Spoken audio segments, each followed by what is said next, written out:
Right. Good morning, everyone, or good afternoon to those of you who are lucky enough to be joining us from sunny Egypt. My name is Nick Bitsios, and I'm the chairman of Business Europe's Energy and Climate Working Group. And today I have the pleasure of moderating this panel discussion where we will be discussing, on the one hand, the EU's proposed Carbon Border Adjustment Mechanism, or the CBAM, as we call it, and on the other hand, how this fits into the multilateral discussions that we are having on global cooperation on tackling climate change, including the discussions that are happening right now at COP27. So during this discussion, I will pose a number of questions to our panelists, but we want to make sure that this event is also as interactive as possible. So our audience members will have the opportunity, firstly, to answer a series of Slido polls, which will be the same questions that our panelists are also answering. You can see the link on the screen right now. And on the other hand, at the end of the discussion, we also want to leave some time for some possibility for the audience members to pose questions directly to our panelists. You can do that via the link as well. Without further ado, though, I'd like to introduce our panelists today. And first up, we have the pleasure of welcoming Mr. Vicente Hurtado from DG TaxJud, head of unit at DG TaxJud from the European Commission, and certainly one of the key architects behind the CBAM proposal that the European Commission made a year or so ago. Joining him, we have Professor David Luke, who is Professor in Practice and Strategic Director at the Firoz Lalji Institute for Africa at the London School of Economics, an institution that I'm sure that everyone will be very well aware of. Then we have Ms. Adina Georgescu, who is the Energy and Climate Change Director at Eurometaux, that's the European Association for Non-Ferrous Metals. And last but certainly not least, we are also joined by Dr. Sanna Markkanen, who is the Research Program Lead and Senior Analyst at the Cambridge Institute for Sustainability Leadership. That is part of the world-famous University of Cambridge. So thank you to all four of you for joining us here today. And with that, I think we can launch into the first question that we have, which is whether you think that the policy mix for climate change that we have here in Europe, which is a mix of unilateral measures like the ETS and the CBAM, and on the other hand, the multilateral efforts we are making for climate diplomacy at the global level, whether you think this mix is effective and whether it's equitable vis-a-vis our trading partners. So I will invite our audience members to insert their answers on the Slido poll, but we can launch into the first answer from panelists, and I will hand over first to Mr. Hurtado to give us his thoughts on this matter. Thank you. Good morning, everyone. And thank you, Nick and Business Euros for this invitation. I think that the discussion and the topic is very, very timely, not only because we are in Sharm-el-Sheikh now discussing on international issues in relation to, of course, our efforts to decarbonize the global economy, but also because we are coming to finalization of the discussions between the three institutions here in the EU on the architecture of the CBAM.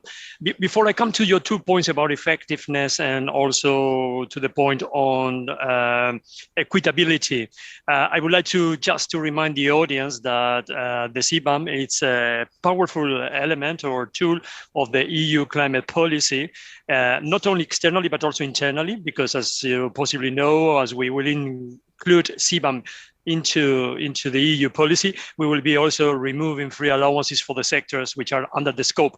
And that's an element which is important because like this, CBAM will also help us to enhance the effectiveness of the EU policy with respect to reducing emissions also internally.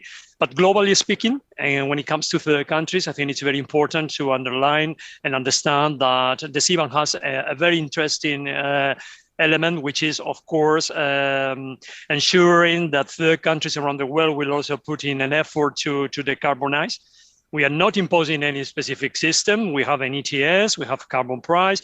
We know that many countries around the world are interested in carbon price, but of course it will depend on them how they want to reach their NDCs and how they want to decarbonize. What is important for us, what counts, of course, is that they reduce emissions, greenhouse gases emissions. And that's, of course, the key element. Effective, we think so. We think the ETS has been an effective element, and we think that now CBAM will be effective as well internally in order to help us to reach our 2030 targets and our carbon neutrality by 2050, as we also extend to other scopes in the future, to other sectors in the future, but also internationally, because we understand, and we have seen that already from the very beginning, the third countries are interested in knowing CBAM and possibly in mitigating CBAM. We have been discussing here yesterday, and we are still discussing today with some countries. I can give you the example of Turkey, which is going to introduce an ETS very, very soon from 2025. And they are, of course, very much interested in knowing how CBAM will work, what will be their impact, and therefore the decisions in respect to ETS will, of course, take into account CBAM. So we think that this is a promising news. So we think that the measure will be effective. Equitable, I mean, that's another point. We understand that the way we have designed the architecture of CBAM is in order to respect the WTO and other international commitments. We want to treat imports in the same way that we are treating also the EU production. We take into account their carbon emissions. They will take into account if they have paid a carbon price. I mean, we will, of course, treat those imports in the same way as they have been produced in the EU. We think that there is nothing more fair and equitable than treating goods, regardless of where they have been produced around the world, in the same way. So that's why, in a nutshell, we think that, of course, CBAM will be equitable. Sorry for taking too long, Nick. Over to you. No, thank you very much. It's always interesting to get your views on this, given your role as well in designing and promoting the measure. But we can hand over straight to Professor David Luke next to give your thoughts on this matter. Thank you very much, Nick, and thanks also to Business Europe for inviting me, and greetings to my fellow panelists and to the audience. I have to say that from my perspective and from an African perspective, the CBAM as currently formulated is not equitable or effective. Let me be clear that the EU's policy mix that includes CBAM would have an outsized impact on Africa. And in my view, the EU should take great care how these policies might adversely affect African countries, which include many of the poorest countries in the world, as we know. Now, 26% of Africa's trade is with the EU. This relationship is asymmetrical because while the EU accounts for 26% of Africa's trade, African countries account for just 2.2% of the EU's trade. So rules that govern this trade, such as the CBAM, can have a substantial direct effect on African countries. And indeed, some very preliminary results from new modeling work we've carried out at the London School of Economics Figures-Lalji Institute for Africa suggests that the CBAM can have a significant impact on several African countries' trade with the EU. We looked at a scenario in which the CBAM is expanded to cover all products, not just the initial phase one schedule of products like cement and aluminium. And what we found was that trade flows from Nigeria, South Africa, Egypt, and the rest of Africa to the EU are forecast to decline. In the case of Nigeria by 2.7%, in the case of South Africa by 7.1%, in the case of Egypt by 3.9%, and for the rest of Africa by 2.2%. Our results also show that the CBAM would lead African countries to divert their trade to other partners, particularly China. Bilateral trade flows between Nigeria, South Africa, and Egypt on the one hand, and China on the other would increase by 2.3%, 2.1%, and 0.8% respectively. Now, because of trade diversion, the overall impact on GDP, on the GDP of African countries will obviously be mitigated. But I think that the real point here is that trade diversion is a very real risk. The effectiveness of the CBAM in encouraging other countries to reduce their emissions is undermined. So in this respect, a unilateral approach to the CBAM is not likely to be very effective. Now, the question is, the other question is the CBAM equitable? As currently formulated, the CBAM does not carve out flexibilities for the least developed countries, the LDCs. These countries have the least resources to upgrade and green their productive capacities. Then the EU Commission initially warned that blanket exemptions from a CBAM should be avoided, and that even if they are not, it would only be temporary in nature. But it appears that where the EU is heading is not to have carve-outs for LDCs. So let me just take a few examples. If you take the case of, say, African countries like Mozambique, Senegal, Mauritania, and Sierra Leone, they have a high concentration of their exports towards the EU in at least one of the sectors that will initially be covered by the CBAM, such as aluminium, iron ore, phosphate, mining, fertilizer, production, etc., and so could be severely affected. Let me make one more point on equity and effectiveness. The CBAM would increase uncertainty for exporting countries. The price of the CBAM, as we've just heard, is set to be based on the price for carbon permits determined by the EU emission trading system. But prices here vary considerably. In 2021, the average ETS price was just $40 per ton of carbon. In 2022, it has averaged $90 per ton, and some estimates for it to reach $120 per ton in 2023. Estimates of the impact of the CBAM on developing countries have tended to look backwards as at its likely target tariff rates.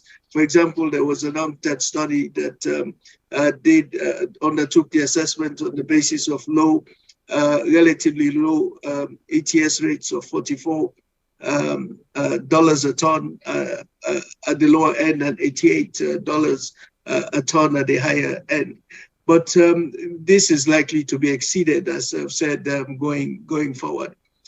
So it's going to be problematic for African exporters that may lack the resources to upgrade and green their production methods. I know there's been much discussion at the COP about climate financing. And so here you have one more example why climate financing is going to be so crucial. The CBAM needs to be combined with green financing supports to help poorer countries, including many African countries, to adjust. So my conclusion on this issue is that no, not at all. We are not seeing equity or effectiveness in the CBAM as currently formulated. Thank you, Professor, especially for bringing specific numbers to the table. And I think your comments tie into a lot of the more general points of discussion that are being discussed right now at COP about the sharing of responsibilities as well. I'll hand over next to Ms. Adina Georgescu to give us her views. Oh, thank you very much. It was very interesting to hear the African perspective, and I thank you very much, Professor David Luke, for sharing the insights with us. Coming back to the question, I'm over here representing the European non-ferrous metals industry, which includes copper, nickel, zinc, aluminum, the one that you mentioned earlier, there's a large range of non-ferrous metals that we are all aware of and that we use every day. So coming back to the question of effectiveness and equitability of CBAM. The effectiveness, I guess, only time will tell. Only the implementation of the CBAM will prove whether it has proved effective or not. And we also have to think about what we understand by effective, because the objective of CBAM is to prevent carbon leakage measures, to prevent carbon leakage that affects European industry.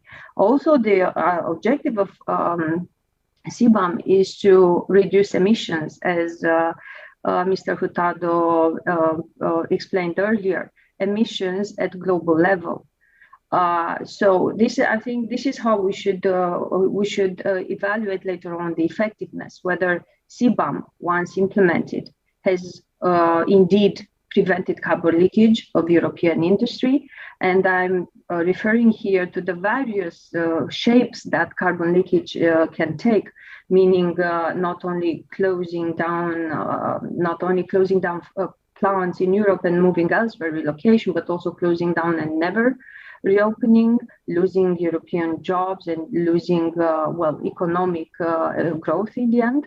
And also the carbon leakage of investments, which is triggered by the uncertainty that any new measure that is affecting business. And I'm sure that the African colleagues, they share the fear and of the uncertainty of the effects. In the end, we can only evaluate a certain amount of potential effects of CBAM. Only practical implementation will show the exact extent, and the effectiveness will in the end be determined by the way CBAM will be designed and implemented, how strong, how solid, and how proof would be, how it will be designed and implemented in such a way that it will not allow for circumvention, for any kind of elusive actions to take place. In terms of equitability, it's also a question of in terms of equitability, the answer, I don't think it's extremely easy, because equitability should be characteristic to all trade relations. It should not be looking only at CBAM. Equitability should be present right now, but Europe is being faced with dumping measures and circumventing measures, and that's why the large amount of trade defense instruments that the European Union has implemented in the recent years. So equitability should already have been there when it comes to trade and trading partners, but unfortunately we see that is not happening already everywhere. I will stop here, and I'm aware that there are other speakers. Thank you very much, Adina. I think that's a nice roundup of many of the issues that we've been discussing also in Europe with regard to making sure that the CBAM can work as intended. But I can hand over now to Dr. Sanna Markkanen to also give us her views on this matter. Thanks, Nick, and great pronunciation of my last name. You don't often hear that from non-Finnish speakers. Thank you, Business Europe, for inviting me here today. And I'm afraid my view might be a bit controversial. So first of all, to acknowledge the efforts of Fortardo Aurora and other people who work in the EU institutions, I would like to start by specifying that the EU climate policy has been at the top of the scoreboard if we look at how fast and how much countries around the world have decarbonized their economies. However, that doesn't mean that every single element of the EU climate policy has been effective to date. So ETS, for example, has been extremely effective in supporting and enforcing the decarbonisation of the power sector, but less so when it comes to industry. And if we look at the relationship between the CBAM and the ETS, the underlying purpose of the CBAM is to avoid carbon leakage when the free allocation under the ETS is phased out. And this measure is regarded to be important because there are differing levels of ambition regarding climate around the world. EU has some of the most ambitious climate targets, so does UK. But what this means in practice is that if we leave electricity aside, the purpose of the CBAM really is to mitigate the potentially adverse impact on certain industries of a policy measure that was not successful in incentivizing their decarbonisation in the first place. So yes, there has been some efficiency gains, but there hasn't really been major technology transition in many of the heavy industries covered by the CBAM. So I think it's worth at least considering the question of whether instead of CBAM, or alongside CBAM, we should look into some of the alternatives to ETS or some policies to implement in addition to the ETS to really support the decarbonisation of sectors such as steel and cement. So I'm not saying that we should rush to repeal the ETS entirely or remove certain sectors from the scope of its coverage, but I think there are two questions that we should stop to consider. So first, are there other policy measures that we should potentially be looking at, particularly on the demand side, market creation, that could be more effectively utilised to incentivise industrial decarbonisation in the EU? And second, considering the limited impact that the ETS has had on the industrial emissions within the EU over the past few decades, is this the best measure that we should support in other countries globally to incentivize industrial decarbonisation? And those are just questions I'd like to put out there and start the conversation on. So if we then move on to whether the CBAM proposal or CBAM itself would be equitable, I'd say the simple answer is no. I very much agree with Professor Luke that there are trade imbalances. Some countries rely very heavily on the EU markets for exports, and some companies in those countries rely very heavily on EU markets for exports. However, these are not necessarily countries that the EU relies or companies that the EU relies on imports for. So there is an imbalance there. And this is quite crucial because what we don't want CBAM to do is to further exacerbate the economic crisis that is already visible in some of the poorest countries in the world as a result and exacerbated by the Russian invasion of Ukraine. So the second point about why I think the CBAM is not exactly equitable is that the current design of it grants full exemption of the CBAM only to countries that not only have ETS, but link their ETS with the EU ETS. And for many low-income countries, this is just simply not possible.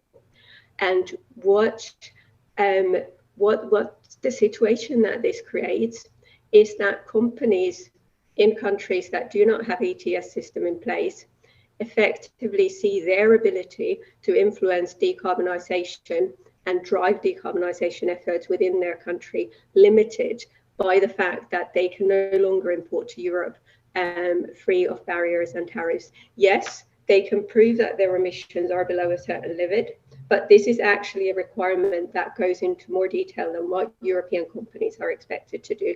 It's a more stringent requirement for them, and it's not explicit who would pay for it. So it might impose a cost on some of the most sustainable operators outside the EU, and makes it, and even if they are not responsible for paying the CBAM rate because of low emissions, they still need to go through the paperwork process. And for the European importers of those materials, they will still be less attractive in relative terms. There is also other issues that I'd like to highlight, but I know that I'm running over time. So I think we should talk about the revenue and how the revenue is used, whether it's appropriate, it goes into the EU's own budget, the reporting requirements, and particularly the export credits question, which I think is potentially a fundamentally unfair. Thanks a lot for that. I think that's an extremely interesting point of view, and it's a nice bridge as well onto the next question, where we touch upon some of the alternative approaches that are being taken in other countries across the world. But before doing that, I would like to hand over to Mr. Hurtado in case he would like to respond and give the Commission's view on some of the points that have been made by the other panelists. Yes, thanks a lot for giving me the opportunity to react. I mean, on efficiency, effectiveness of the measure, it's clear that we need to wait to put it into play and to analyze what will be the effects. That's something that we intend to do, of course, regularly. As you know, there will be first a transitional period with no financial consequences until 2026 or 2027, still to be decided between the co-legislators. And then, of course, the measure will be gradually introduced. Therefore, we cannot expect to have important effects at the very beginning and not before 2026. whether this will have an effect on trade. I mean, that's something, of course, that we want to analyze. We look at that in our impact assessment on the basis of the sectors which are now in the scope, and we came to the conclusion that at least in the very first 5 years of the application of the CBAM, the effects will be really very, very low. But of course, again, that's something that we were looking at. I mean, and we have a lot of sympathy with what Professor Luke said before, in particular with respect to Africa. We are analyzing the specific case of every African country. I can give you examples like Mozambique, which is a paradigm. It's an energy hub in Southeast Africa for the production of electricity from renewables, but at the same time, they import coal-fired electricity only for the production of aluminium, which is going to be, and which is very important for the exports to the EU. So, I mean, these are the type of things we are looking at carefully.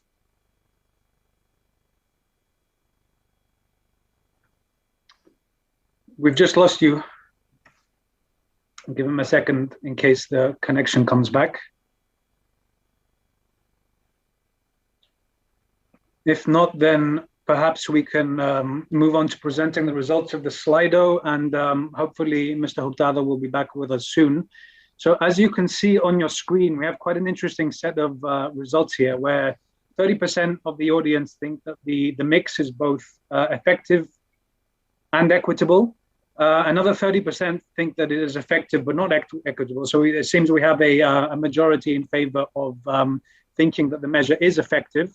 And then we have 20% who think it is neither effective nor equitable, and another 20% who think it is equitable but not effective. So with that, I think we can make a segue onto the next question that we have for the audience. In the meantime, I'll remind you as well that you are welcome to submit any questions that you might have on the Slido as well. We'll get to them at the end of this discussion. But the next question that I will pose to our panelists is whether the CBAM could be a stepping stone towards climate clubs or to other forms of international cooperation on climate, or whether it might be more of a stumbling block. And here it's also interesting and useful and important to take into account some other recent developments, such as the Inflation Reduction Act that has recently been voted in the United States. Here, I want to make it a bit more of an interactive discussion. So I would invite the panelists to raise their hand if they'd like to make a comment on this, and we can go like that. So who would like to comment first?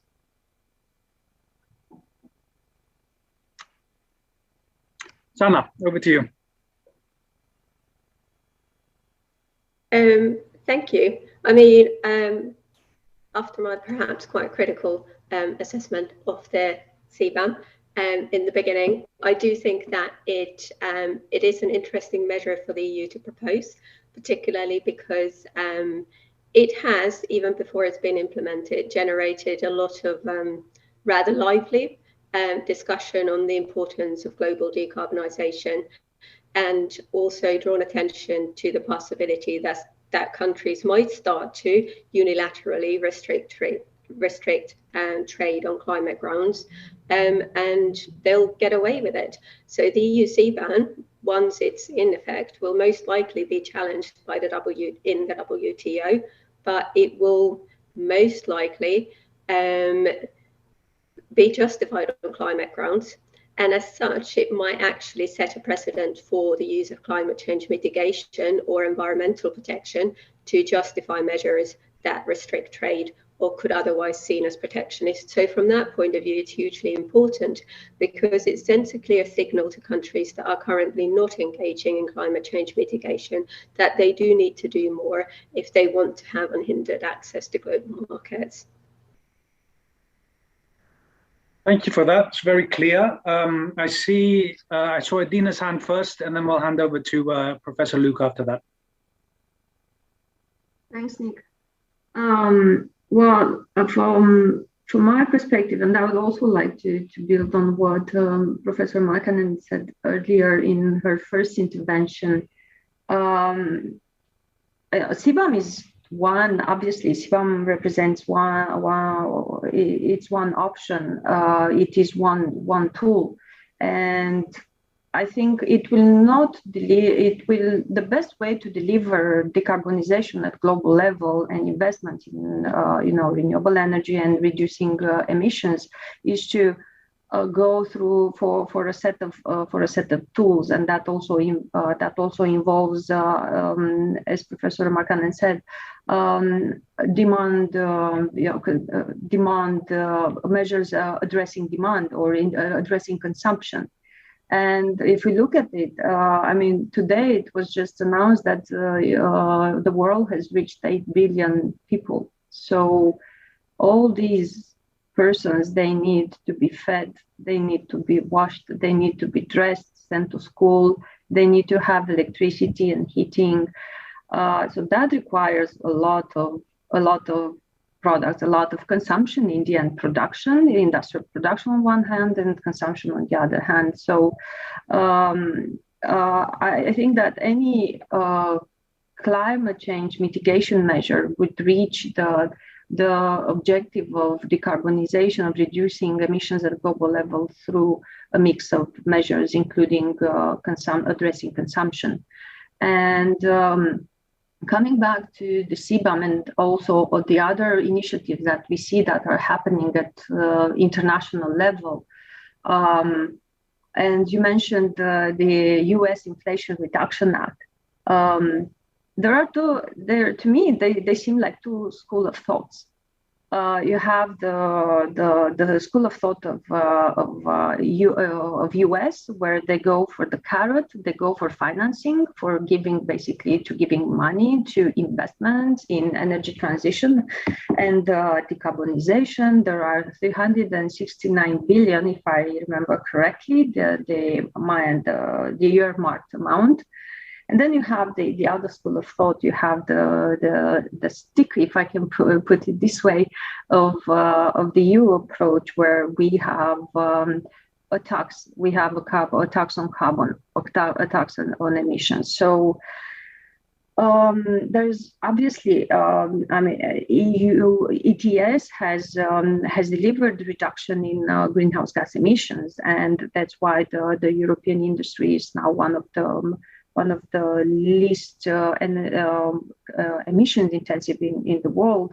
But I think it's, in the end, both methods, they aim for the same objective, to reduce emissions.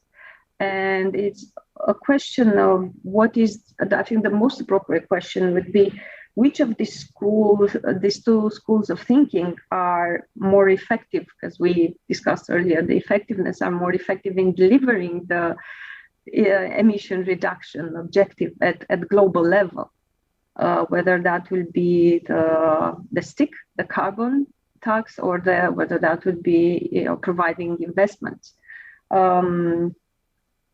As always, it's time will tell, I think. What is important in this whole aspect is that the difference between the two approaches, that one is investing in jobs in the economy and is creating additional economic growth. While for the other one right now, the European industry is facing, as the trade partners, it's facing, as I said earlier, even more uncertainty regarding to what's going to happen in the future, the costs, because the decrease of the phase out of carbon leakage measures will increase first will increase the costs over here in Europe, the production costs. And all this is happening during an energy crisis that has been unprecedented over here in Europe, and that will be here to stay. Also thinking of what the Commission has been saying for the next 2 years, so at least. So something for all of us to think about. I'll stop here. Thanks a lot for that. I think it was a great overview of some of the clashes that we have between the different approaches. And of course, it's going to be ever so important to make sure that we can overcome them and make sure that all of our measures in Europe are also compatible globally in view of the objective at hand. So I see 2 more hands. So maybe I'll go to Professor Luke, then Dr. Markkanen, and then I'll give the the floor to Mr. Hurtado at the end. I'm glad that you are back with us. We had a temporary glitch there. But Professor Luke, over to you. Yes, thank you very much, Nick. Firstly, let me just very quickly say that I'm encouraged by the Slido poll that overall shows that equity is a very important issue that should be looked at. And I think also Ms. McKinnon made the same point. And also Mr. Hurtado has not ruled out that there may be some measures as this issue progresses through the EU system to look to see how to deal with this question of equity. So overall, I think I'm encouraged by what has been said. Now, on this question of a multilateral approach, and as we already heard from Ms. McKinnon, the challenge at the WTO is not something to be ruled out. But in our work on the CBAM, which the research we've been doing has been in cooperation with the African Climate Foundation, we have identified one issue that also needs to be addressed. So from our point of view, a pathway to a multilateral approach should be through the question of overcoming the CBAM's likely distortionary effect. The CBAM will have less of a distortionary effect if the EU follows through on its plan to phase out free allowances of ETS credits to energy-intensive industries that are perceived to be at risk of carbon leakage. Now, the phasing out of the ETS allowances is a key part of attempting to ensure that the CBAM is WTO compatible.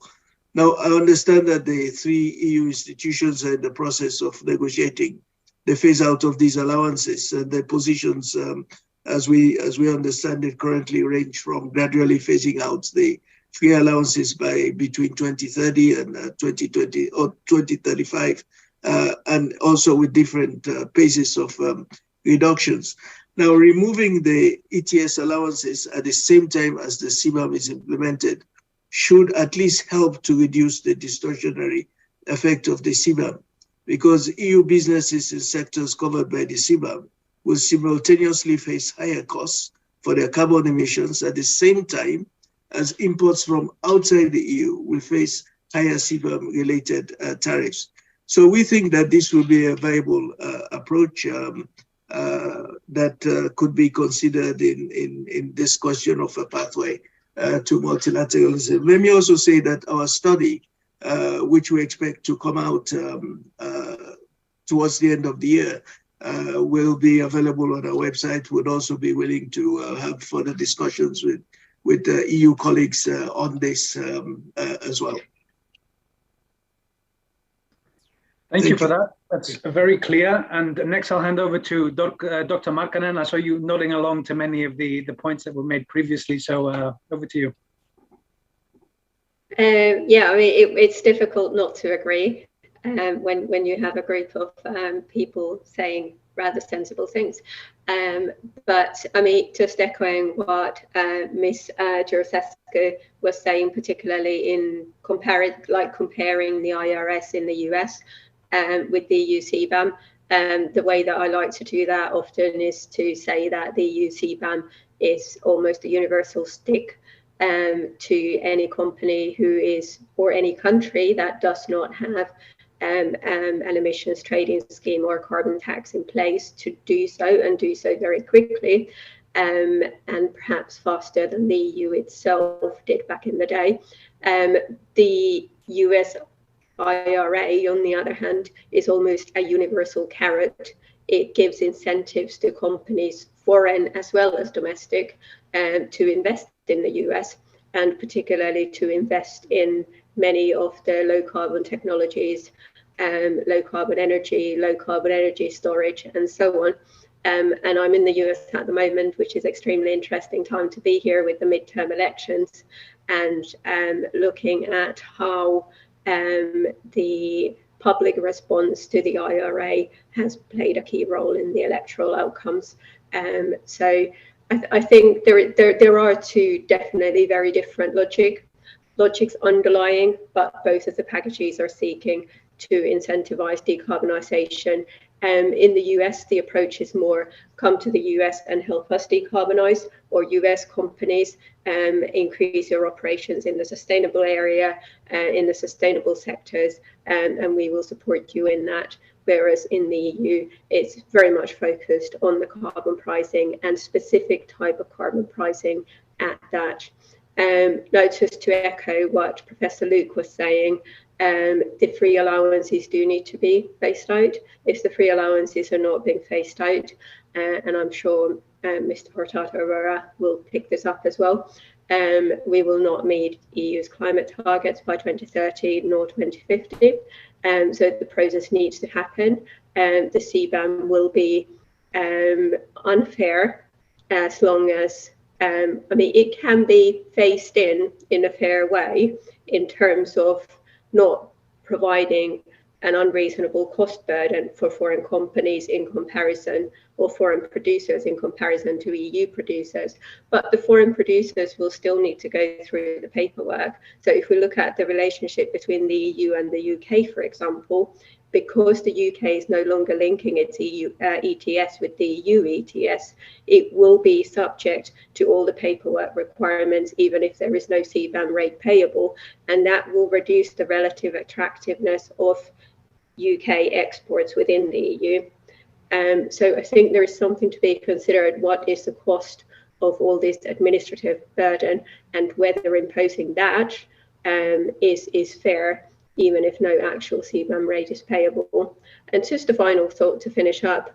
I think if we talk about trying to determine the success of CBAM, I think CBAM will have achieved its goal and been a success once we can all sit down and agree that is no longer necessary, because all countries around the world will have equal ambition in terms of climate.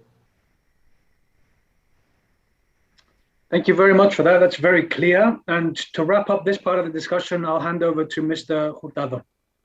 Thank you. I think I will start with the last comment by Sana, or the reflection. I was told at the very beginning of the process, when we started thinking about the introduction of a CBAM, that the best CBAM would be the CBAM which is not needed to be implemented. It's clear.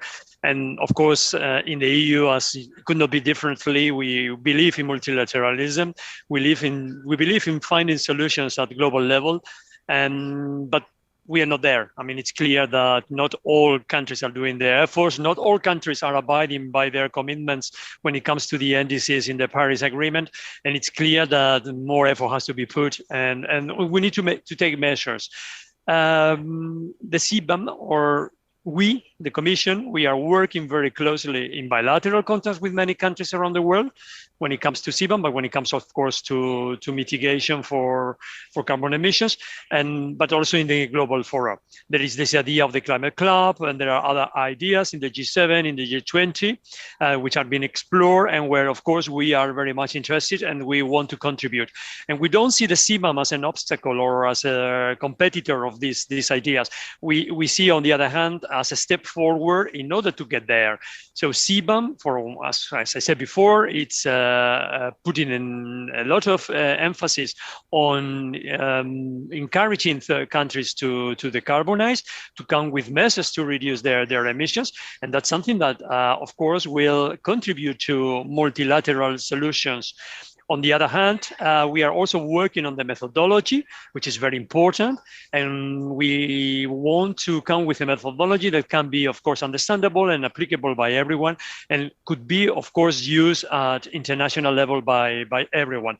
So there, we think that what we are doing with the CBAM is a good step. It's helping and contributing to what could be, of course, the future, and that we cannot preempt at this moment, and we cannot anticipate. But we, of course, completely committed with international and multilateralism approaches, and we think that we will get there. I'm an optimistic by nature, and I'm sure the CBAM will be a good catalyzer to contribute to that. Free allowances, yes, I can confirm, Professor Luke, Sana, dear colleagues, that of course our intention is to remove free allowances for those sectors. The question and I can't say more because this is still being discussed between Parliament and Council, is how fast we move with that. But in any case, be reassured that as long as free allowances will be recognized or given to EU producers, those free allowances will be also given to importers or to imports from third countries, because we want to treat the two in the same way. But of course, we believe in removing free allowances as fast as possible, but we have to find a balance, and sometimes it's not so easy to find the balance between the impact on the EU industry, the impact on exporters from third countries, and also the impact on the climate change. As long as free allowances are there and they are reflected in the CBAM, as I explained before, that will also be a benefit for exporters from third countries. Let's not forget that. So removing free allowances works for both. So it will be also a handicap, or it will have an impact on the two sides. Sticks and carrots. I think it's unfair to say that the EU has a stick approach. I think that ETS, yes, it's a carbon price, and you can consider that this is a stick. But of course, there are many other policies which go not on the other direction, but which complement the ETS in order to help the EU industry and third countries, as I said before, in order to help them to change the technology and to decarbonize. So it's unfair to say that the EU only has a stick approach and the US has a carrot approach. I don't want to comment on the IRA. I mean, we are looking at this very carefully from our perspective. What I can say very generally is that, of course, we welcome the efforts of the US to decarbonize. As you know, they have a problem, unlike the EU, with introducing a federal carbon price. There are some options or some solutions at state level, like in California or the RIG in the northeast of the US, but it will be difficult or impossible for the US to introduce some sort of carbon price. And they would like to do that, but as you know, there are difficulties to do that. So their approach in IRA is different, of course, but we need to look at all the details. We need to look also at the impacts on producers from third countries, where we, of course, have more concerns. So it would be unfair to say that US has a carrot approach, which is very positive. And in particular, if you only think about producers in the US, but maybe not so much if you think about producers outside the US. Thank you. Well, thank you. And thank you for taking the time as well to join us from Egypt, actually. And I think it's always important to get the view of someone who's directly involved in these negotiations to give the thinking as well behind the proposed measure. So we can move on now to have a look at the results of this second Slido poll. And here we have a clear winner. So 60% of our audience seems to think that a CBAM will help to bring forward climate clubs. We can link that as well with collaboration on the international level. 20% think that the CBAM will hinder the move towards climate clubs, and 20% think that it will have no effect one way or the other. So we still have around 10 to 15 minutes left in this discussion, and we've had a couple of questions from the audience. Thanks a lot for posing those to us, and I can share them now with the panelists as well. And the first one, which I think ties in very nicely with part of this discussion we just have, is a question on the equivalence. So what will the criteria be for the EU to accept a third country's equivalent of the ETS, and how will this be decided?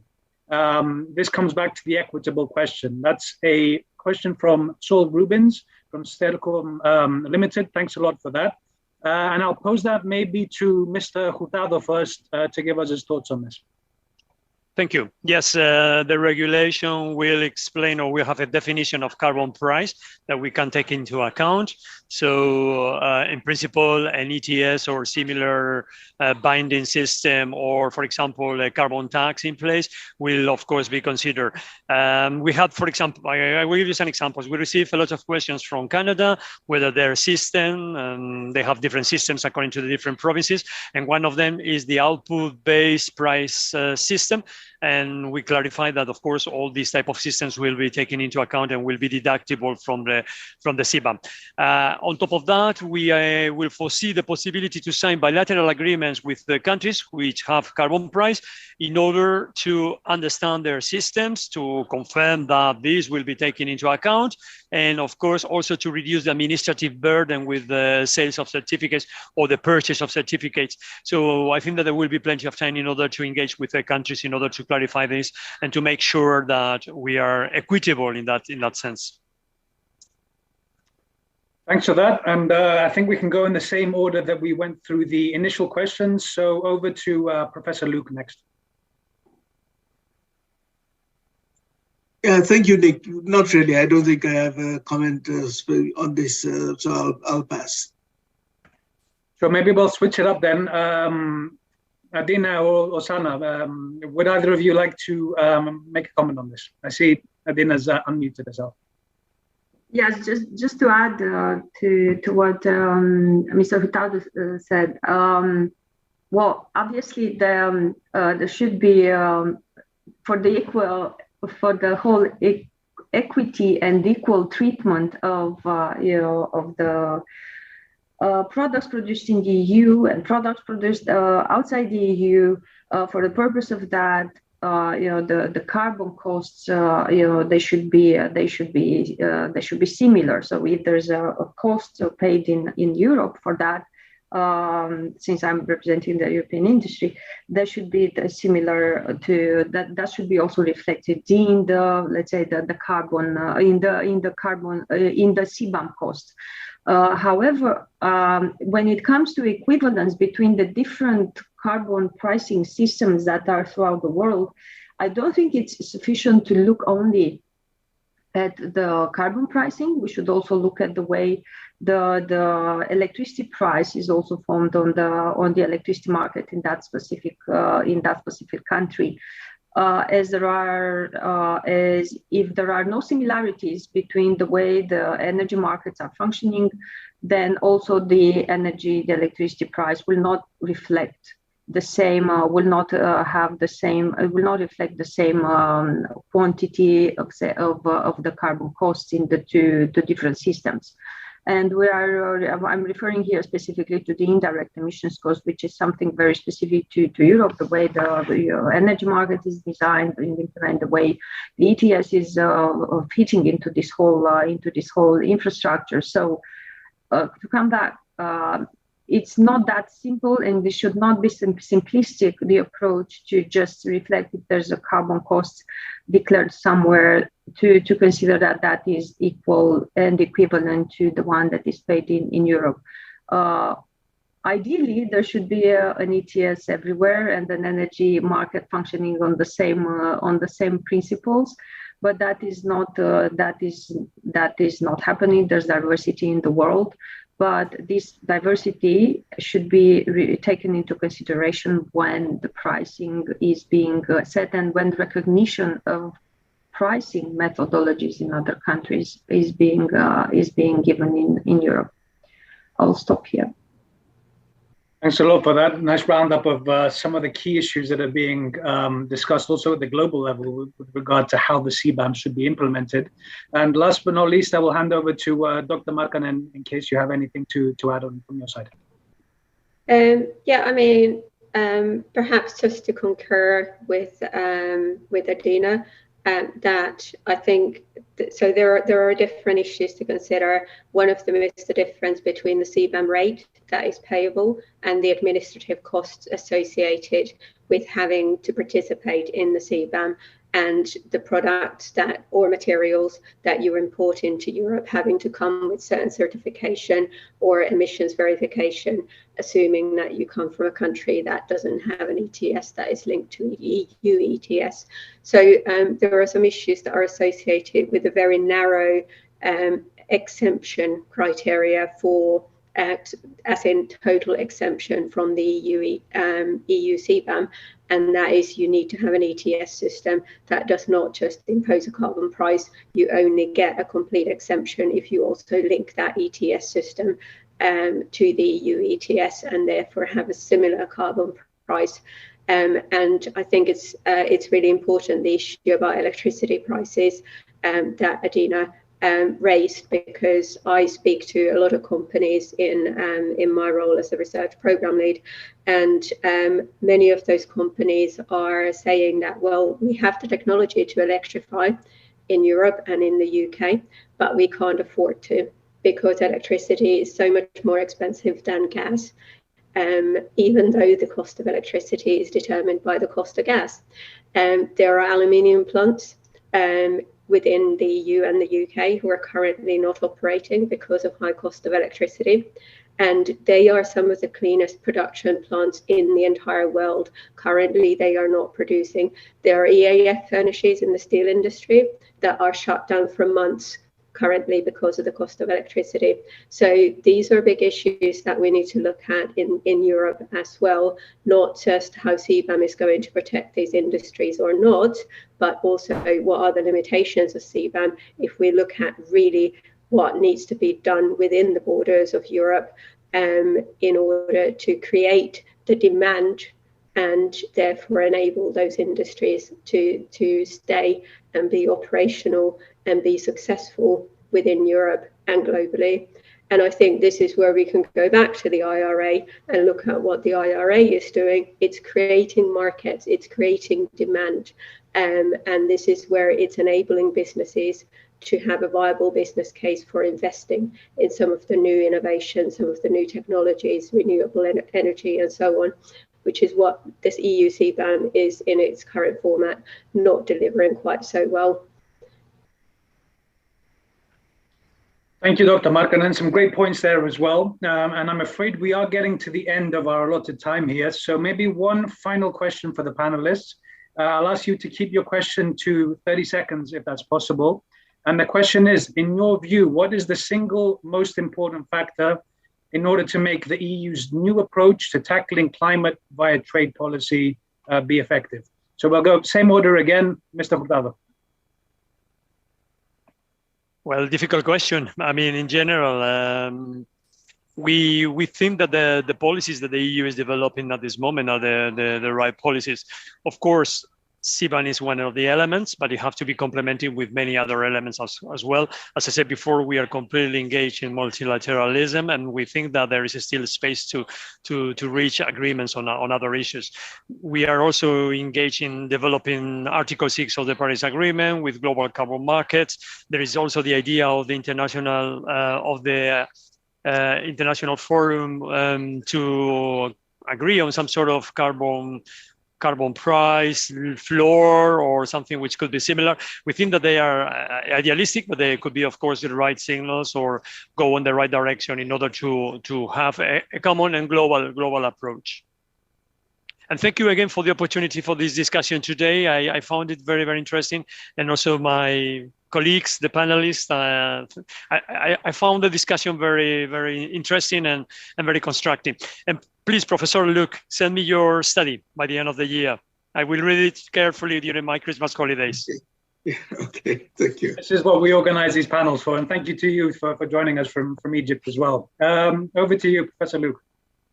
For me, the single most important factor, which would not come as a surprise to anyone, is equity. But I have to say that this discussion has given me much more optimism than I entered it with, that in fact this is an issue that is being looked at. So we are going to wait and see, but I think the message is clear.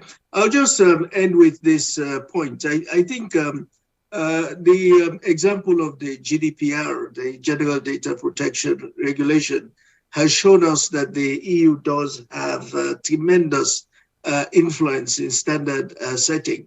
So as it goes forward with this issue of CBAM and related policies, let's not underestimate that the EU can be a pace setter in this area. So that's why I think we'll all be watching very carefully to see how the policy unfolds.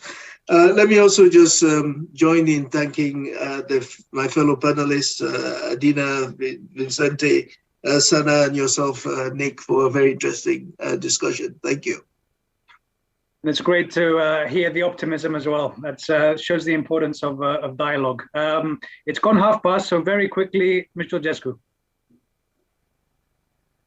Okay, I will only say, I'm aware of the time, I will only say also equity, but I'm also referring to equity for the European industry. So equity. So if we are exposed to carbon costs over here in Europe, and we have lost a lot of competitiveness in front of our other partners. So equity should be the key also when we look at the European industry. I will stop here.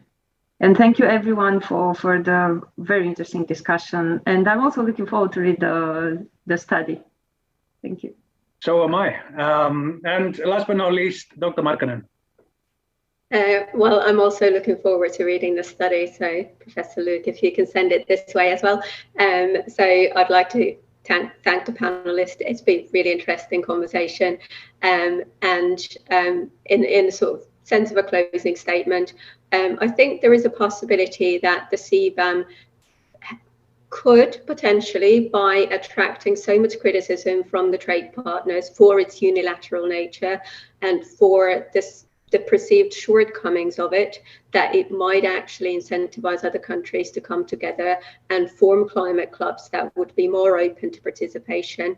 And if these climate clubs attract the right people, the right countries, the right kinds of members, if they are successful in building momentum, they could potentially instigate very large-scale change in a positive direction, leading to emissions reduction globally. So, you know, CBAM might actually incentivize other countries to do something completely different, but with the same end result. Thank you very much. Thanks to all of you for joining. I think it was a very enriching discussion with a very interesting sort of divergence of views as well. Thanks also to the audience for following and for submitting your questions, for participating in the Slido polls as well. Let's keep having these discussions. Let's keep discussing. We all want to achieve the same thing here, which is to solve this issue of climate change. Best of luck to those who are in Egypt for the conclusion of the negotiations, to us in Europe as well for the conclusion of the Fit for 55 negotiations, including the CBAM, of course. And I hope to see you all around soon. Thanks again for joining.